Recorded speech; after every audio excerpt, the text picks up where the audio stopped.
Hey, Tom, you mentioned the possibility of an everything rally. I wonder how you square what we saw from big tech earnings just a couple of weeks ago, aside from Alphabet, which did quite well. But we had a number of beats on the top and bottom lines, relatively strong guides, but those stocks didn't rally, which made me wonder whether they've given much of what they can give for the year.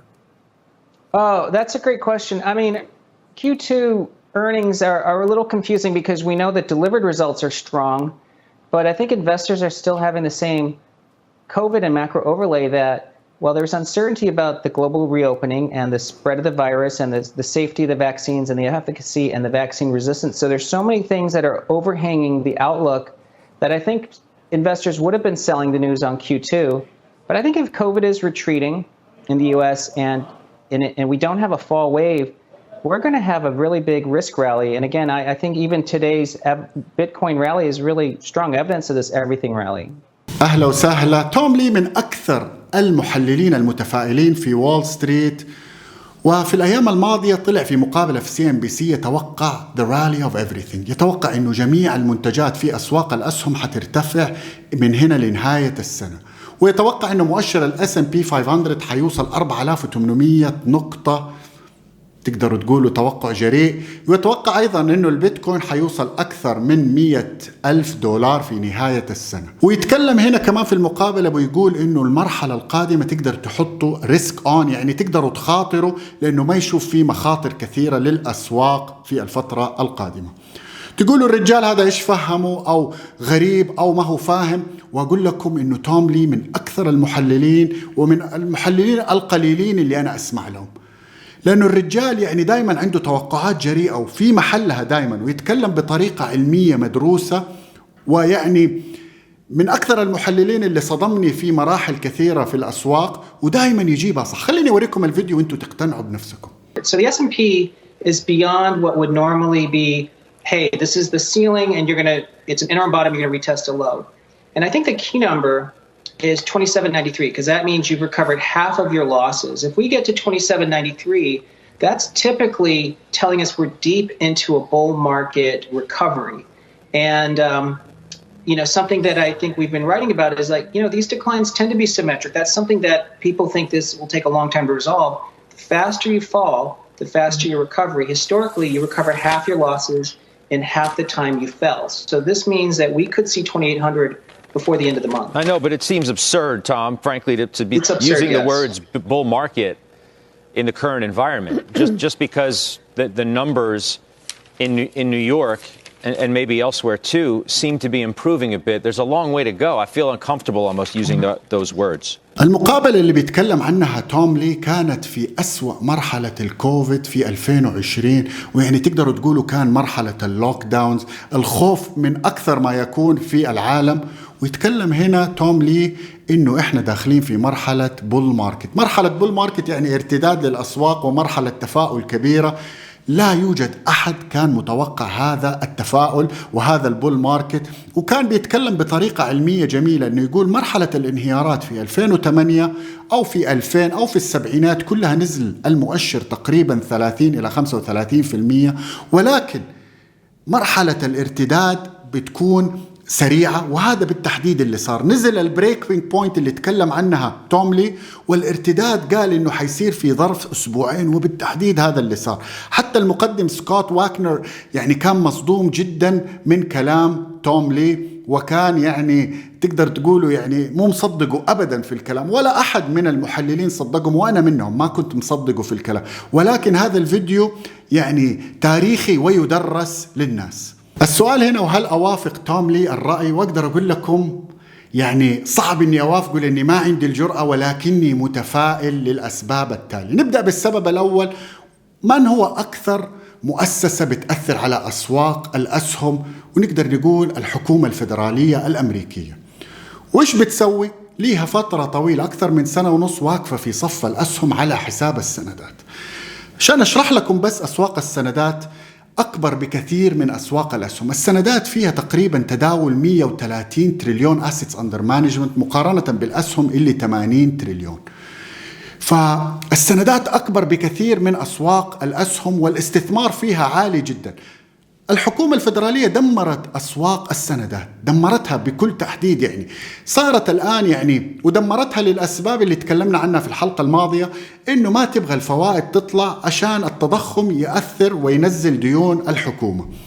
فأصبحت المؤسسات الكبيرة البنشن فاندز كلها عندها أمور تشغيلية وأموال تشغيلية، وعندها مثلا ريتايرمنتس للموظفين، كلهم عندهم مشكلة كبيرة، فصاروا بياخدوا أموالهم كلها وبيستثمروها في أسواق الأسهم. وحيستمر هذا الشيء لأنه عندها في النهاية أوبريشنز.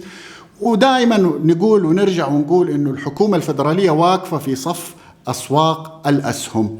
السبب الثاني، ونيجي على مين ثاني أكبر مؤثر في أسواق الأسهم، وهو المستهلك، أو نقدر نقول مواطنين الأمريكان أو المستثمرين في أسواق أمريكا. ولو تشوفوا كل التقارير، المواطنين مع الدعم الحكومي اللي صار والستيمولس اللي أعطوهم الشيكات بدون أي يعني أعطوهم أموال بالمجان كده، أكثر من $2000 تقريبا لكل مواطن أمريكي، كل هذه الأموال استخدموها.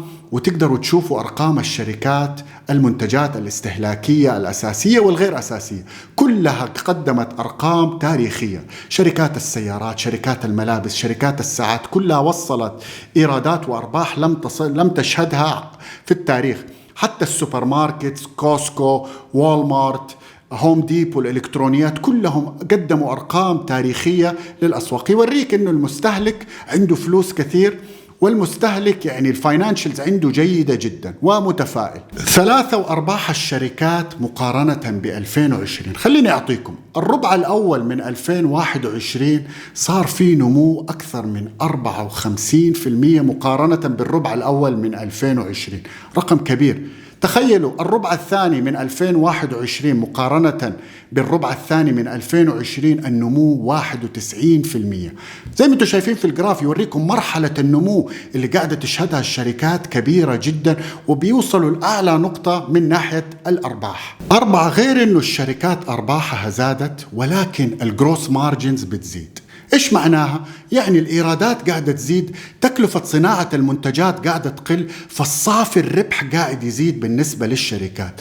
قطاع التكنولوجي أعلى نقطة له في المارجنز أو الجروس مارجنز 55%.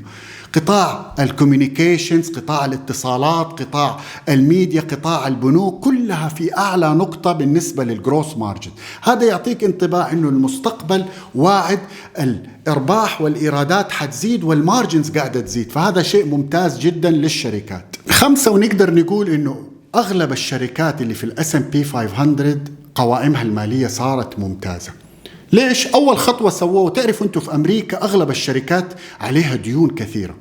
أول شيء سووه مع وجود الفائدة الواطية، عملوا ما يسمى بالريفاينانسنج، باعوا كل الديون القديمة حقتهم اللي بفوائد عالية، وأخذوا الديون اللي بفوائد واطية جدا، مما يؤدي إلى تحسن قوائمها المالية. 2، أي شركات في 2020 اللي كانت تبى تستثمر، اللي عندها بنية تحتية، اللي عندها كابكس كوست، خففت كل الاستثمارات في تلك الفترة، فصار عندها بجت عالي في موضوع الكابكس، ممكن تبدأ تستثمروا في 2021 و22. 3، والباي باكس، واللي دائما أنا أتكلم عنها أهمية الباي باكس. الباي باكس تخليك سعر السهم، سعر ربح السهم يزيد بالنسبة للمستثمرين، لأنه الآن أصبح الشركاء في هذه الشركة أقل كثير. ففي 2020 الشركات أغلبها ما عملت باي باكس. توقع أنه في 2021 و22 حيزيد مرحلة الباي باكس، مما يؤدي إلى ارتفاع الربح للسهم الواحد، فيعطي أرباح زيادة للشركات وللمستثمرين. فهذه النقاط جدا مهمة، وتقدروا تقولوا أنه بكل تأكيد الفاينانشال بالانس شيتس حقت الشركات أفضل بكثير مما كانت في 2020. آخر سبب، خلاص أنا عارف زودتها، أرباح الشركات زي ما قلنا ارتفعت أكثر من 50% من بداية السنة إلى الآن. أرباح مؤشر أو أسعار مؤشر الS&P 500 ارتفعت 18%، فتقدروا تقولوا الأرباح أكثر من ارتفاع بسعر مؤشر الS&P 500. دائما تسمعوا عند الاستثمار ما يسمى بالPE ratio. الPE ratio تاخذ سعر الS&P 500 وبتقسمه على الأرباح. أرباح الشركات قلنا زادت، معناها الPE نزل. الآن الفورورد PE بالنسبة للS&P 500 21. نقدر نقول مرتفع بعض الشيء، ولكنه معتدل مقارنة لما كان 30 و36. الآن تسأل السؤال المهم، وهل أنا بستثمر في الأسواق وأنا بستثمر بحذر. ليش الحذر؟ لأنه ما تعرف إيش يصير. عندك أول شيء ريسكس، الدلتا فيروس يزيد حول العالم ومتوقع يزيد في الأسابيع القادمة، الفوائد وترتفع بشكل سريع وأسرع، مع أنه ما أتوقع حترفعها الحكومة بهذه السرعة، ولكن كيف تعامل الأسواق ومشاعر الناس لما ترتفع الفوائد؟ هل حتكون سلبية ولا إيجابية؟ هذا الشيء لازم نكون حذرين. الشيء الثالث أرباح الشركات في المستقبل. فهذه الثلاث أشياء تخليني حذر بعض الشيء، ولكن وجدت في فرص فبدأت استثمر. من الاستثمارات اللي اشتريت ETF للراسل 2000، أغلب الشركات الميد كاب كومبانيز استثمرت فيه، غير أني استثمرت في شركة أمازون. أمازون قدمت إيرادات زيادة في الإيرادات 44% والسهم نزل 7%. كان سعر أمازون مرتفع بعض الشيء، ولكني ما زلت أرى أنه المستقبل كبير لشركة أمازون، فزودت ألوكيشن. أنا عندي ألوكيشن عالي في أمازون، زودت بعض الشيء في شركة أمازون. حطوا لنا في الكومنتس إيش رأيكم؟ هل الأسواق، هل أنتم متفائلون أو متشائمين؟ خلينا نسمع آراءكم. لا تنسوا تحطوا لايك وسبسكرايب، وشكرا وإلى اللقاء.